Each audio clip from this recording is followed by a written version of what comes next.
Okay, recording has started. Okay, welcome everyone to the May 28th, 2025 Yolo County Fire Safe Council meeting. I'm Jonathan Flora, Chair, and the first action I want to highlight, or now that the meeting has been called to order, I want to highlight action 2, which is to approve the agenda for this meeting with a correction. We've added item number 4, which is to, we're not voting on that, but the item is to approve up to $2,000 for cultural monitoring for the Valley Vista fuel break. So for everybody who reviewed the agenda in advance, it's the same with the addition of this cultural monitoring, which Tanya will explain when we get to it. So if somebody would like to motion to accept, or if there's anything else we need to add to the agenda, speak now. Laddish will move to approve the agenda as amended. And Don Palm will second it. Okay, we got a motion and a second. Not hearing any other urgent discussion. All in favor? Aye. Aye. Aye. Aye. Any opposed? Nay. Okay, hearing no dissent, that passes. So the agenda is approved as updated. Your picture. And then moving on to item number 3, in the last Thursday's packet was the minutes from April 23rd.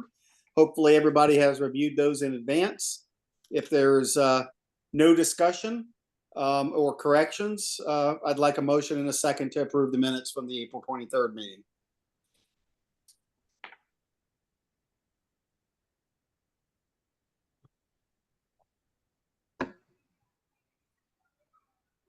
It's Don Palm. I'll move that we approve the minutes as presented. Thank you, Don. Any second? Or is everybody out there quickly reviewing them? I'm trying to spread the joy around, but I can second it if nobody else has a second brewing. Thank you, Kate.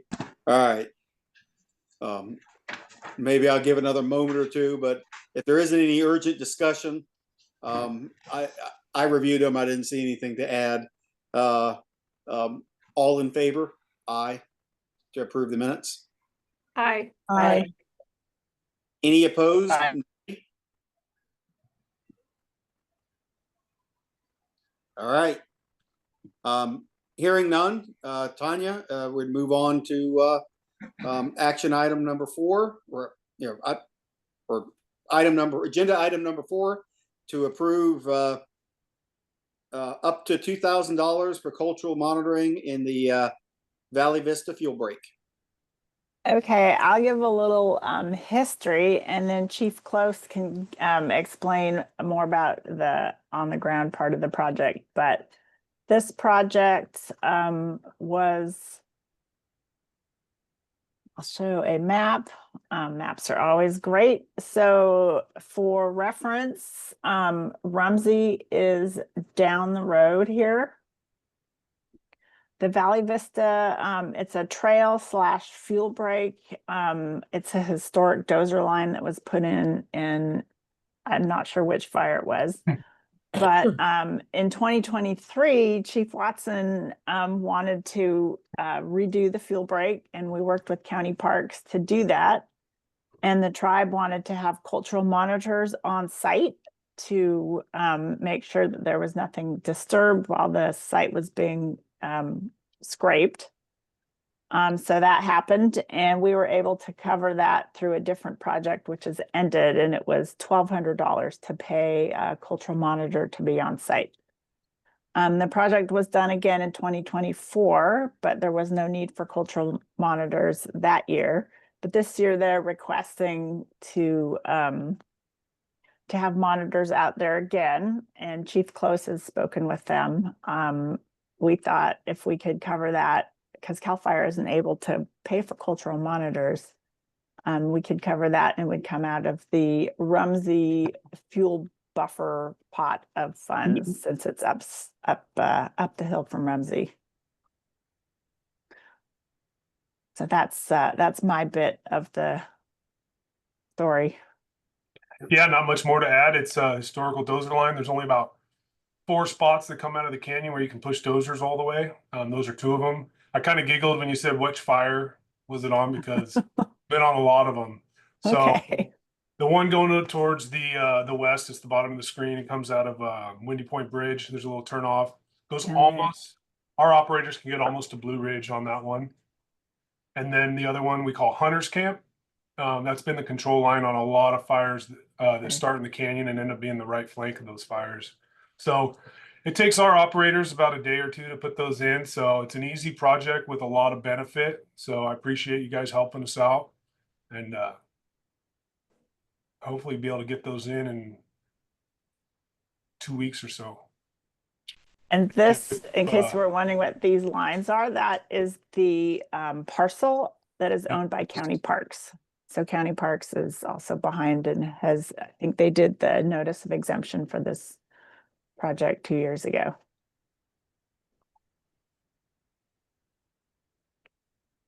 Okay.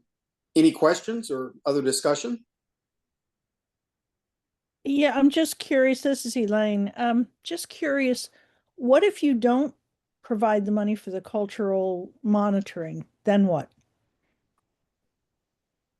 Interesting question. Well, the tribe, I believe that may be an agreement in the notice of exemption that the tribe, I'm not sure of the background on that. But it is required as environmental compliance to have their approval of the project. So that's part of why they want to monitor it. And things can move around, in the space of a few years. So I'm guessing that's why they want to be out there this time, since they were out there in 2023 and we've had some big rains and things, move out of the ground and wash around in the soil. But it's likely to not be able to have the project happen without the tribal approval. Okay. Yeah, if we don't have the tribe's blessing, I'm not gonna put it in. I like to keep a good relationship, and it would have to be under emergency to put them in without that. It's just Gotcha. kind of behind the curve. Okay. This is Moira. I don't think strategically anybody would argue against it. It is a valuable barrier for us, if you will. Here's the bigger picture. Rumsey's here and Valley Vista's right here.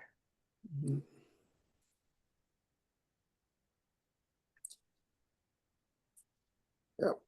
Okay.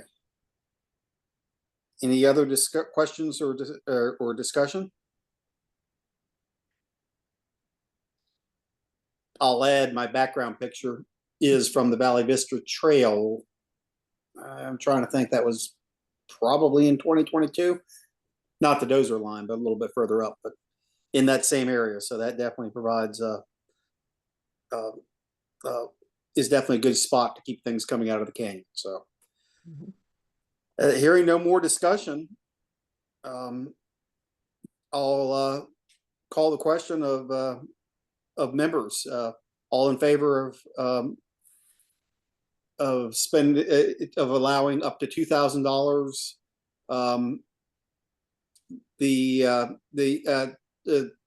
Tanya, should we designate the account for this to come out of? That wasn't put into the agenda item. It wasn't it was not put into the agenda item, but I was suggesting the Rumsey fuel break, which has $250,000. That's how it started, but we've been chipping away at that, but it still has enough in it to cover that. And I'm guessing it's going to be around 1,500, but Yep. I thought to be safe, we should put up to 2,000. then we don't have to come back and it can get put in a timely manner. Mhm. So, all right, does that add anything to anyone's discussion, or can I go ahead and call the question? Well, don't you need a motion? Yes, we need a motion and a second. I can't call the question without that. All right, I'll make a motion. And Kate will second. Okay, so that is a motion to allow up to $2,000 to be spent for cultural monitoring for the Valley Vista fuel break, and Right. to come from the Rumsey. the Rumsey Fire buffer allocation. Right. Okay, second agrees with that. Yes. Okay, all right. Now I can call the question. So, all in favor? Aye. Aye. Aye. Aye. Any opposed? Nay. Hearing none, motion carries. We're on to member announcements. All right, thank you. I have lots of reports, no major announcements, but I would like to welcome Elijah Navarro from Office of Senator Calbadon, who replaced Senator Dodd, who was a great champion of our Fire Safe Council. So welcome. Thank you. I appreciate that.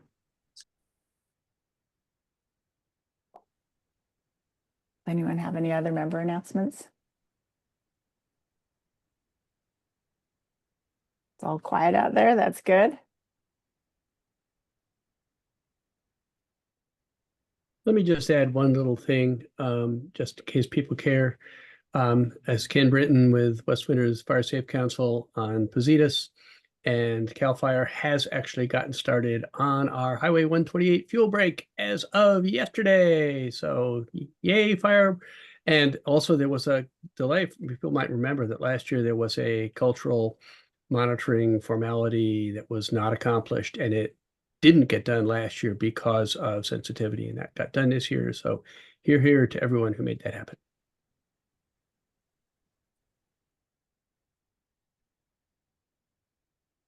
All right, thank you. Any more announcements?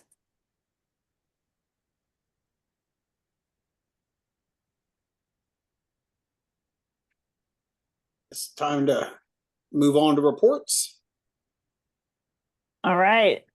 So our first report is from Chief Close at CAL FIRE. Okay, I'll start with just a little update for the unit. If you're interested, we're at peak engine and crew staffing. We have 5 dozers every day right now. We'll go to our 6th dozer in mid-June. It's on loan to the academy right now. We have an air attack and 1 tanker staffed at Sonoma Air Attack Base, which is traditionally mid-June to October 15th is the tanker contracts, but that's pretty exciting to have it early.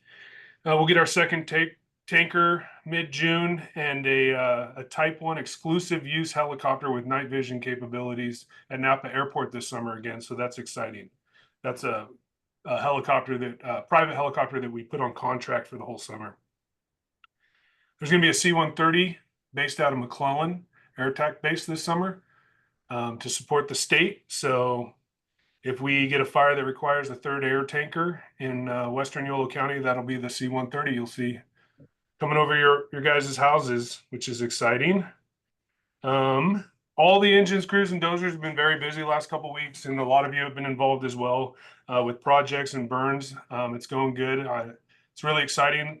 Everybody's been really aggressive this year trying to get some projects done.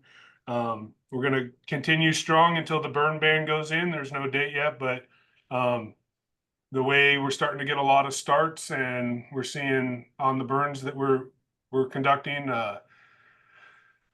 fire behavior is upticking, that I imagine they're going to cut it off here in a couple of weeks. So get ready for that. I'm talking about 128. Yep, we started putting control lines in this weekend and yesterday, and we sent the dozer in there today to do the parts that we can.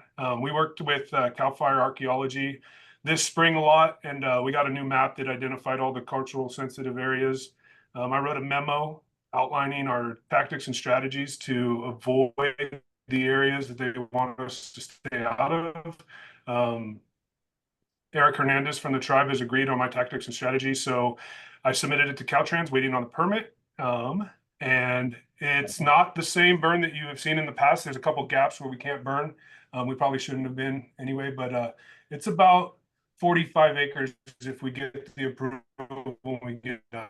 But it's still not 100% going to happen. It could go either way based on the permits, and next week it'll cool off and we'll have be well within prescription. So I'm hoping that we get it done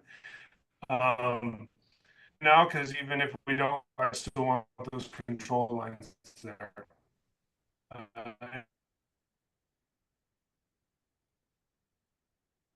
Okay. Chief Close, you cut out. Now that's a bummer. What was the last thing you heard? The dozer lines were in.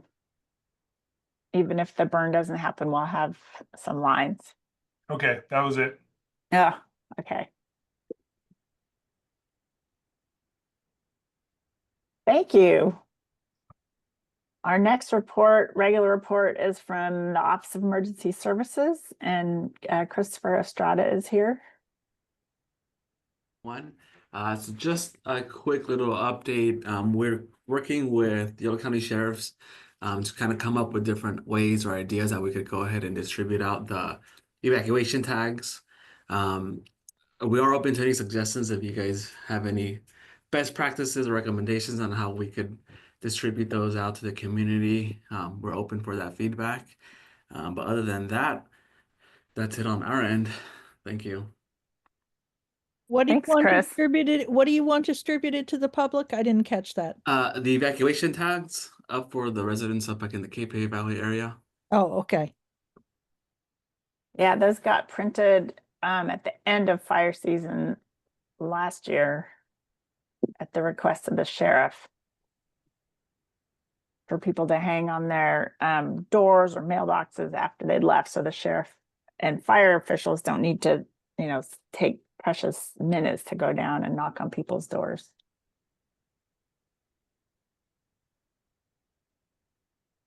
Thank you, Chris. Okay, I think for my session of reports, I'm going to show my map. We do have some action going on. So here's all our fire projects, and the Rumsey buffer is actually firming up. So we have a planned prescribed burn here that last weekend, this portion of it occurred. So we have black all around the north. Recall that our County Road 41 and 41A shaded fuel break is in place. Apparently the poison oak is moving in, so we will go spray that when we are able. We also had just this shaded fuel break / fuels reduction along the Rumsey irrigation ditch. And then on Monday morning, we're doing a walk with contractors to do this shaded fuel break in this, where the road narrows down here, where Highway 16 narrows down. So that'll go basically from where the Rafters Park up to Camp Haswell. And then, of course, we have Valley Vista, which is exciting. And then this Front Country / Grant Line Road is sort of in process. So I'm not sure exactly where that will end up this year, but we have a pretty decent buffer around this community. And then zoning in a little bit more today, and Allie will talk more about the Prescribed Burn Association, but today, we added some more black to the eastern edge of Rumsey. This plot here is a prescribed burn area, and unfortunately we weren't able to complete it today because the winds picked up and the temperature went up and the humidity went down. But we got we had divided it into 4 little units and we got about this much done. So hopefully when the weather cools back down next week, it can be completed because the project was, the site was prepared, lots of mowing, happened around the edges, perimeters to break into units to keep it from being a big grass fire. And then this purple spot is the big eucalyptus grove. We're not going to be doing any work there until winter time, but we do have a good break there. So that's the activity up in the Capay Valley, or at least in Rumsey. And then moving down towards Gwenda, we have this. This was our first project that was submitted to our CWPP way back 3 or 4 years ago. We're going to dramatically thin out this eucalyptus grove, which is right next to Highway 16, which if that was on fire, nobody would be going in or out. That's if all goes according to plan, the Delta camp crews will be in there next week for a day doing some cutting and chipping. And that's going to look a lot different. So moving down the valley to our other high fire area, West Winters. Here we go. You know, we're fingers crossed that the 128 burn goes in. I think I had mentioned before and showed a few pictures of we are calling it our mini shaded fuel break on County Road 34. There is one little smidgen to do, which we will revisit after all these prescribed burns settle down. And then we had a really amazing meeting about cooperative grazing or grazing for fuels reduction. A couple weeks ago in Winters, we had a speaker come who has a lot of experience actually starting these grazing cooperatives. Because, you know, the Chinese proverb, if you give a man a fish, he'll eat for a day. If you teach him to fish, he'll eat forever. And I feel that's very strongly about that with grazing. Like, well, we do have funding to do grazing plans and we can pay for some grazing in some key areas. But when the funding is out, which will be in a year or two of grazing, the fuels will grow back. So if people can coordinate and do grazing cooperatives, then they can manage their fuels in perpetuity. So we will see. I'm really hoping that that all works out, but I'm doing my best to support that in the Golden Bear community and the Positas community.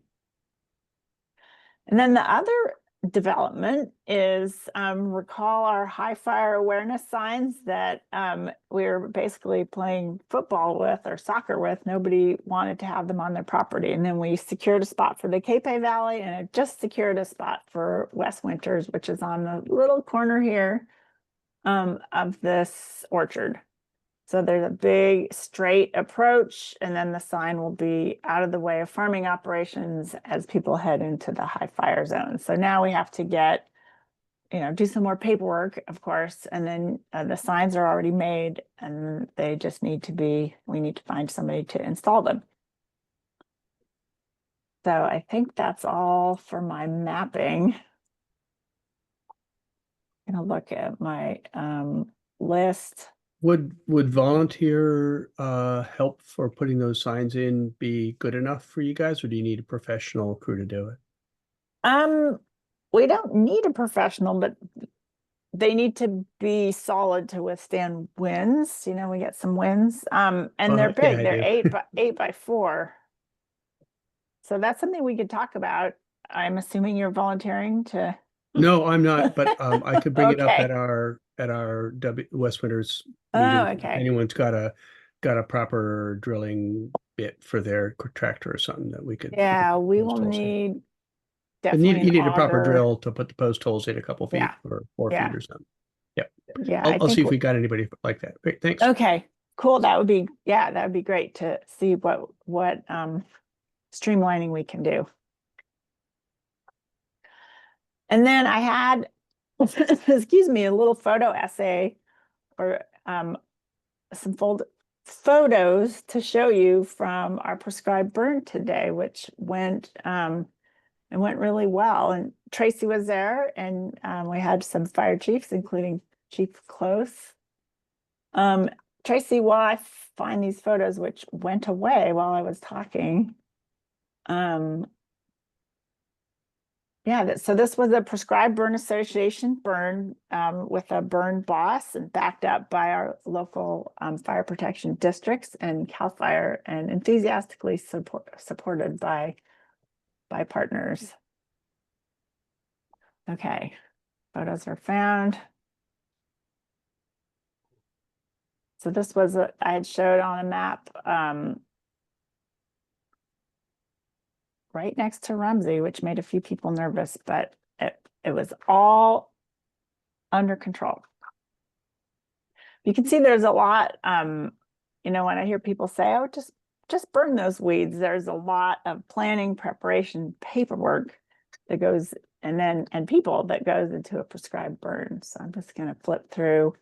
We have a mixture of prescribed burn association members and some local volunteer firefighters, and then some CAL FIRE staff,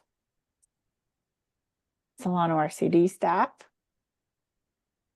It was super well organized. So we had ground support, bringing water so it was warm, and very well coordinated and led by a professional burn boss. Yochidi, he was also there to support.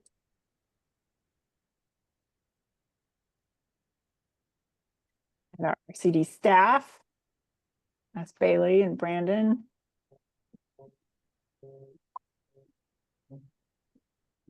You can see we,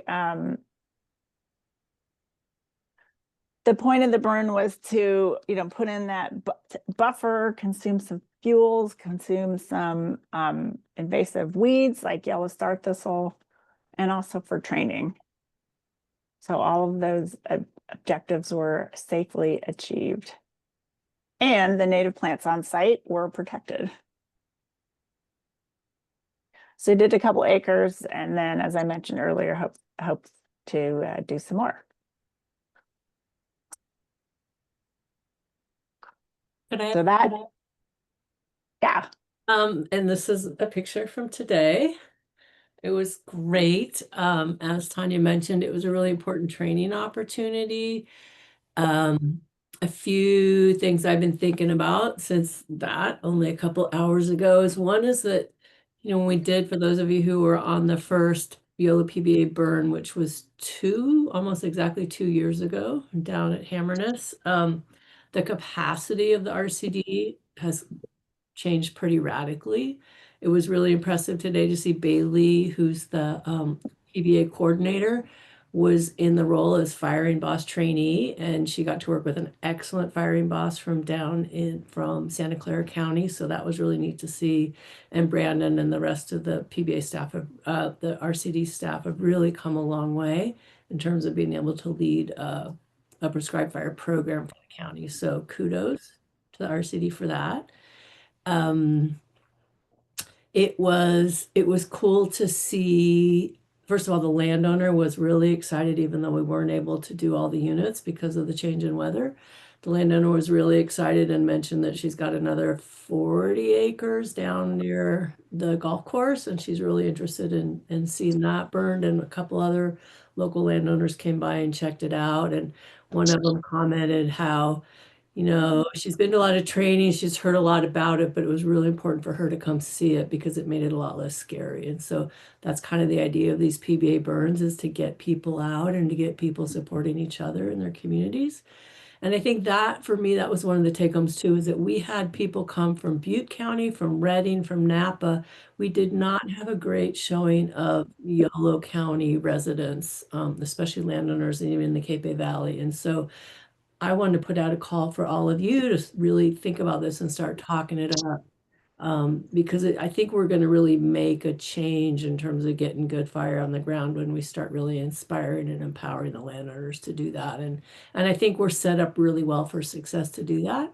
now that we kind of restarted the PBA this year, we're going to we're going to continue to work together between Yolo and Solano RCDs on building the capacity of the PBAs to really be ready for potentially some burns this fall and winter, and then definitely next spring. So it was good, super successful, exciting, fun. It was great. There were a bunch of people there, a handful of people that hadn't any fire experience, and they enjoyed it, and that's always super cool. So, end of report. Thank you. Does anyone have any questions about prescribed burn associations in Yolo and Solano County? No, but great pictures. Thanks. Pictures are always fun, especially of small flames, Yeah, right. not big ones. Okay, but the next part of my report is grant potential updates. There's a few for fire departments and volunteer fire departments, so I'm just gonna send the link out to the fire chiefs that I know. But if you know any fire chiefs of volunteer fire departments, let them know there's a couple of grants that opportunities that are due in June or July.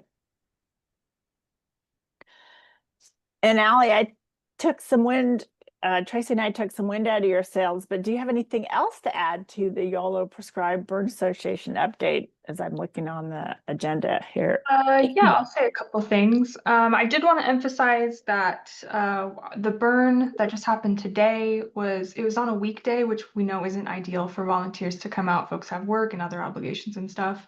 That's just how it happened to line up with this. We have a very narrow burn window in Yolo County with how fast the weather changes from spring conditions to really hot summer conditions. And with the Memorial Day holiday, we ended up having to have it on the weekday, which was not what we were hoping for, but we got to do what we got to do. So I haven't had a chance to talk with Bailey yet on plans to burn the rest of the unit, whether that's going to be next week or sometime next season, depending on, like I said, the burn window. But once we get that information, it'll go out via our PBA mailing list, and then Tanya can share it with our Fire Safe Council mailing list as well if anyone's interested in attending that. And then just looking into the future for the fall, Bailey and I are working with potentially Solano and maybe Napa or CD to do some trainings in the fall. That might even be some certifications if anyone's interested in getting their Wildland Firefighter 2 certification. We're kind of looking into how we could do that here in YOLO. So more on that soon. And then I can just dive right into the outreach updates. We have a chipper day that's tentatively planned for Friday, June 20th. We had a chipper day in May earlier this month. I can't remember what day it was, but it was early in the month. We got to I think 8 properties, which was pretty awesome. We had lots of initial interest from the spring season, so we're hoping to get more folks signed up for June. Right now we have 3 properties on the list, so usually we can do between, depending on how much, fuel, how many piles everyone has. We can get 5 to 7 properties, usually sometimes 8, like I said, depending on how much everyone has on their property. So there's plenty of space. If anyone here has piles, or if their neighbors have piles, the form is still on our website. And then same with our address sign program, that's still going. And I think that's it for me. Allie, quick question for you. This is Moira. Updated stats on how many people in our neck of the woods have gotten their address signs? Oh, that's a good question. I actually haven't pulled those metrics in a while. We have in total across Winters and Cape Valley, I think it's over 200 signs have gone out. Probably more than that now from when I last checked. But I can look into that and give you an updated number. Thank you so much. No worries. Oh, and I should mention we with the local responsibility area, is that right? Yeah, with those maps being changed and now there's high fire areas in Dunnigan and Zamora area, we've expanded the chipper and address sign programs to those areas of the county as well. So if you know anyone or if you have any suggestions on how to reach people in those neighborhoods and communities, feel free to reach out, but definitely share it with your networks if you know anybody in that region.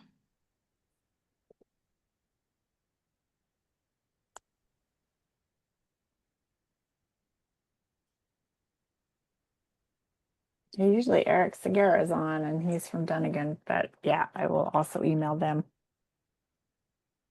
Cool, thank you.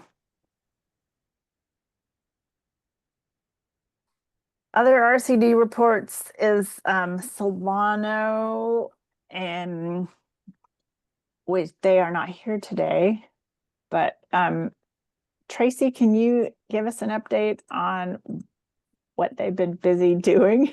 Yeah, so Solano got their burn happening this week. This is this week. Yes, so the Nelson Road burn, I think we talked about it last month. We did a media event on May 9th at the end of Wildfire Preparedness Week and brought a lot of the partners. Again, that's been a great partnership there between the city of Vacaville, the city of Fairfield, both of their fire departments, Sassoon, and a couple other fire protection districts, the county OES, county public health, Caltrans, CHP, and Cal Fire, I think, are all the partners. And so we did a media event May 9th to announce that we were going to be doing this burn, and did a little bit of a test burn, got some fun coverage on KCRA back then. And then Monday, the Cal Fire did the top part of the unit. I forget how many acres. I want to say there was about 40 acres. And we finished that pretty early. And just as we were pivoting to go pick up the 2 PBA units, so the PBA burn was planned for tomorrow, but we heard on, I want to say last weekend, maybe it was even Friday, from air quality that it was not looking great to be burning in the next few days, as you all know, because the heat wave coming in. And so we decided to pivot and burn those 2 PBA units yesterday. And as we were literally driving up to smoke those ignitions, we noticed some smoke coming behind us 2 miles up the road, and the cherry fire broke out 2 miles away. And the good thing is we had, I think, 9 engines between Cal Fire and local fire, and a dozer and a water tender or 2, maybe just 1. And they were all very quickly able to mobilize to that incident. So that was very fortuitous for that incident that we were all there. And it was interesting for the media. We had some media who had come out to talk to us, and for them to kind of get that connection and the importance of doing prescribed fire ahead of time and all that. Then they continued yesterday to then pick up those 2 PBA units, and they did get them done, but the weather conditions changed and it got pretty smoky, so that had to be shut down. But the units got completed. There's the final unit, what we call the Laurel unit, that's along the highway, that has not been completed yet. And now we're looking at Cal Fire's hoping, I want to say June 7th or 8th, to maybe go back out when it cools down and finish that up. We had some pretty big areas within the other units that hadn't been fully consumed, but overall they were great burns. Really nice fire behavior around all the oaks and stuff. So that's been a huge learning experience for Solano. Unfortunately, the first Solano PBA burn this week is not happening, but we're regrouping and definitely keeping it moving forward. So any questions on that? Nelson Road. Thank you. That is it for RCD, and let's move on to the Community Fire Safe Council reports. Cape Valley. Not a whole heck of a lot to report right now, except that our defensible space projects, where we got this is our 2nd year of getting to play with all our new tools we got with our Cal Fire grant, went really well. One of them was one we've done, I don't know, 4 or 5 years in a row. And it was a nightmare this year because of all that lovely rain that we got. The other one took us about half the amount of time that it has taken us in the past. Again, partially because of the equipment, but also because we've dealt with all the limbing up. We've dealt with all the fencing that was down, etc. So it's really gotten streamlined. And so we'll be able to, as originally planned, start adding more and more defensible space projects each spring, early summer, to our schedule just because we've got that great equipment and we've got a handle on some of these properties already. So it's really nice. Our biggest frustration, I think, is the absentee property owners up here. Right in town, right on the highway, etc. This year, the grasses were waist high and they are still there because these people aren't here and don't care. So we've got to come up with a better plan about how to address that as a county. Yeah, that's a tough one. It is. Some of these people aren't even in the country. They're elsewhere, you know, so. Thank you. Mhm. Pleasance Valley, I see Reveille is here. Well, I'm here and I'm very interested in everything that's been going on, but I can't report. My energies are gone to citizenship preparation, so I've been out of the loop with Pleasance Valley. Sorry. Okay, well, I did talk to David Stevens a week or two ago, and some Okay. defensible space projects are going on there as well. So that's pretty exciting. They got a grant to pay for defensible space projects for people, but small grant. And last but definitely not least, Wes Winters.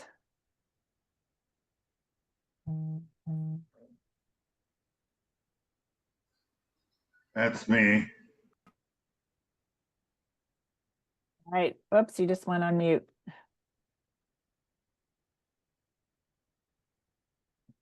Robert, you are muted.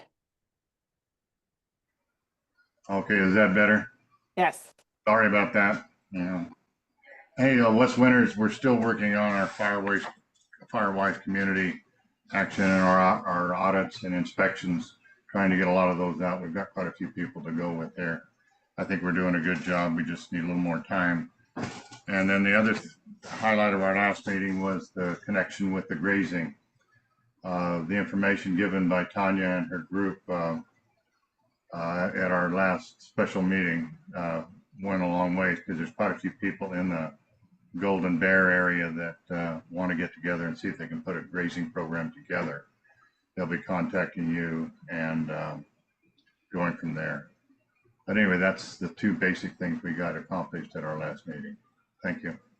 That's awesome. Thank you.